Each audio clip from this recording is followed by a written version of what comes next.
नमस्कार, मी अनुष्का आणि तुम्ही पाहताय राज्य लोकतंत्र। सुरुवातीलाच एक प्रश्न तुम्हासमोर मांडते। राजकारणात सतत बोलणारा नेता मोठा असतो की योग्य वेळी कठोर प्रश्नांना उत्तर देणारा नेता मोठा असतो? लोकशाहीत भाषणांना जास्त महत्व असतं की उत्तरदायित्वाला? आजचा हा व्हिडिओ लोकशाही, नेतृत्व आणि उत्तरदायित्व यावर आधारित एक विश्लेषण आहे। 2014 मध्ये नरेंद्र मोदी पंतप्रधान झाले तेव्हा त्यांनी स्वतःला प्रधान सेवक म्हणून सादर केलं। गेल्या दशकात भारतात महामार्ग, expressway, digital India, UPI, Vande Bharat, संरक्षण क्षेत्रातील स्वदेशीकरण, पायाभूत सुविधा आणि भारताची आंतरराष्ट्रीय प्रतिमा उंचवायचे अनेक प्रयत्न झाले। या कामगिरीकडे दुर्लक्ष करून कोणतीही चर्चा पूर्ण होणं अशक्य आहे। पण लोकशाहीत विकास हा चर्चेचा शेवट नसतो, उलट तो सुरुवात असतो। कारण लोकशाहीचा सर्वात मोठा प्रश्न असा असतो की सत्ताधारी नागरिकांच्या प्रश्नांना किती उत्तरदायी आहेत। नरेंद्र मोदी हे देशातील सर्वाधिक प्रभावी वक्त्यांपैकी एक मानले जातात। निवडणूक प्रचारातील भाषणं, मन की बात, आंतरराष्ट्रीय परिषदांमधील संबोधन आणि मोठ्या सार्वजनिक सभा ही त्यांच्या राजकीय शैलीची ओळख बनली आहे। पण एक प्रश्न उपस्थित होतो की कठीण विषयांवर खुल्या पत्रकार परिषदांचे प्रमाण इतकं कमी आहे, आणि ते का? संसदेत किंवा माध्यमांसमोर अनियोजित आणि कठोर प्रश्नांना सामोरं जाण्याची परंपरा अधिक मजबूत का दिसत नाही?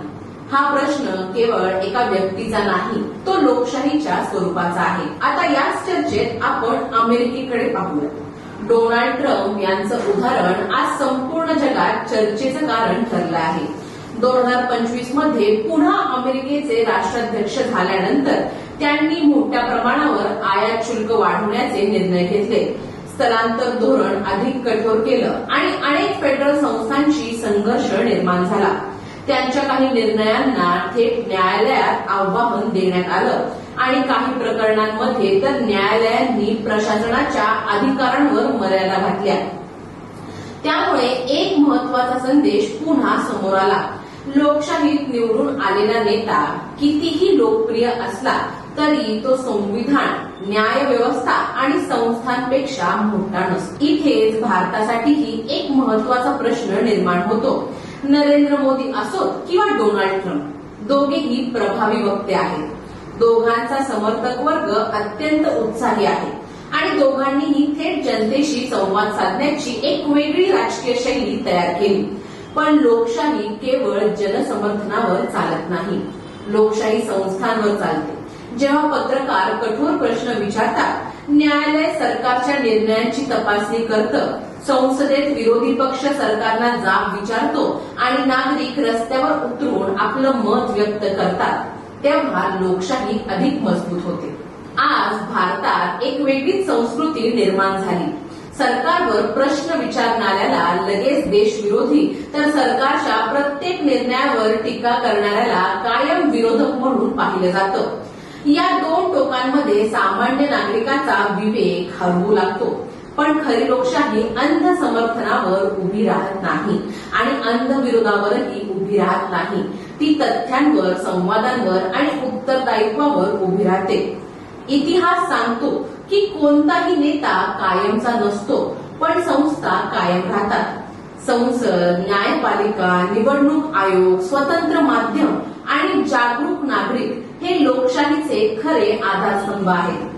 जर व्यक्ती संस्थांपेक्षा मोठी झाली तर लोकशाही कमकुवत होऊ लागते।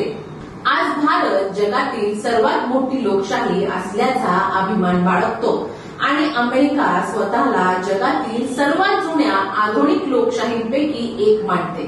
पण दोन्ही देशांसाठी एकच प्रश्न कायम आहे, लोकशाहीची खरी ताकद नेत्याच्या लोकप्रियतेत आहे की संस्थांच्या स्वातंत्र्यात?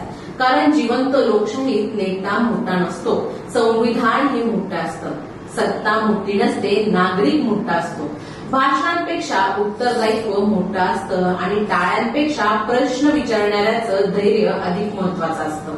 आणि म्हणूनच आता या व्हिडिओचा शेवट आपण एक प्रश्नाने करूया। आपण असा देश घडवत आहोत का जिथे सरकारला प्रश्न विचारणं हा लोकशाहीचा अधिकार मानला जातो, की असा देश जिथे प्रश्न विचारणाऱ्याला संशयाच्या नजरेने पाहिलं जातं? या प्रश्नाचं उत्तर आपल्या लोकशाहीचं भवितव्य ठरवणार आहे. त्यामुळं आम्हाला कमेंट्समध्ये नक्की सांगा. व्हिडिओला लाईक, शेअर आणि चॅनलला सबस्क्राईब करायला विसरू नका. धन्यवाद. दैनिक राज्य लोकतंत्र.